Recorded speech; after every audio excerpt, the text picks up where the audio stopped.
Earlier, I explained that press releases have a well-recognized structure, which is great because it means part of the work's already done for us.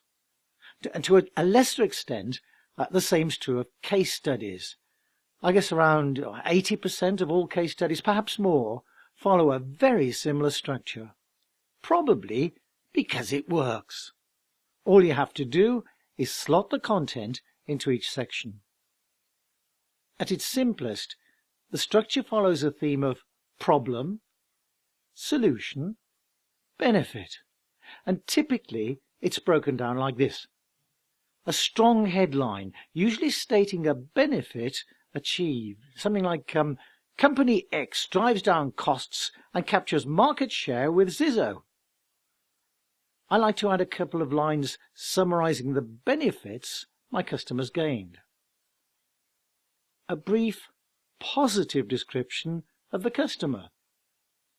A description of the challenges your customer had been experiencing before they adopted your product or service.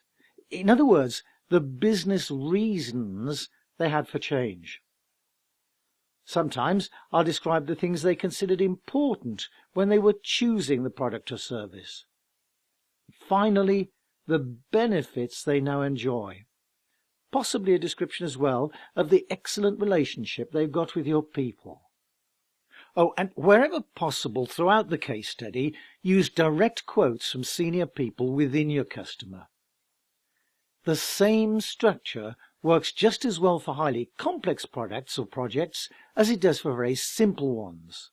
Now, you'll get examples of complex ones in your handout, but for now, as an exercise, let's build a case study for a very simple industrial service.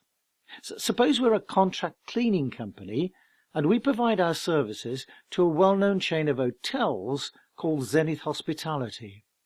Our client's delighted and has agreed to a case study. Here goes. Title: ABC Contract Cleaners helps Zenith Hospitality to expand faster by delighting guests. Next, a brief positive description of the end-user company. Zenith Hospitality provides some of Birmingham's most popular venues for business meetings and seminars. In just 5 years, they have grown from a single hotel to become etc., etc. A description of the business reasons for their wanting a product or service like the one you're describing. Growth, however, brings its own challenges, as John Doe, Group Manager, explains. We have expanded so rapidly because people love our attention to detail, right down to keeping absolutely on top of cleanliness and hygiene. That becomes more difficult as the number of locations grows, so we realized we needed to outsource to a company we could trust, etc., etc. A description of the things they considered when selecting it.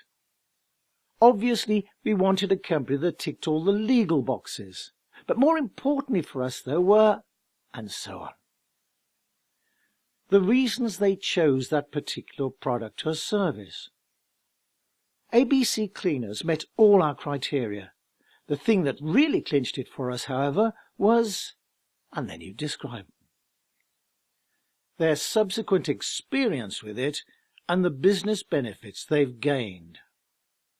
We've opened 3 more hotels this year, and we've been able to concentrate on expansion, knowing that hygiene and cleanliness at our existing locations is assured, and so on.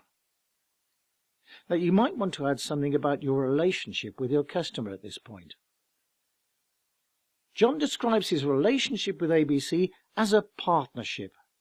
I know that whenever I pick up the phone, I will get through to someone who really knows us. Let me give you an example of a time when they really pulled out the stops for us. Easy, wasn't it? And remember, the whole thing is included in this lesson's handout. In our next session, we're going to see how we go about writing the study, the practicalities.